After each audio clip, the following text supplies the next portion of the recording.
Horas Madihita Salihuna. Bapak Ibu Saudara-saudara terkasih, beberapa hari lalu kita mendengarkan kabar bahwa terjadi kebakaran di Pakat yang menimpa saudara-saudari kita.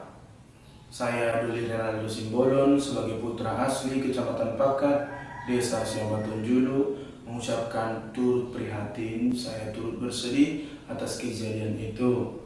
Di sini saya menuliskan sebuah lagu yang saya persembahkan khusus untuk semua keluarga yang tertimpa musibah.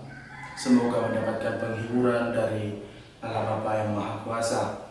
Untuk teman-teman semua, saudara-saudari terkasih mendengarkan lagu ini, apabila hati kita tergerak untuk membantu saudara-saudara kita yang tertimpa musibah, semoga dengan lagu ini bisa menjadi uluran tangan kita yang akan saya sampaikan langsung kepada para keluarga yang tertimpa musibah kebakaran.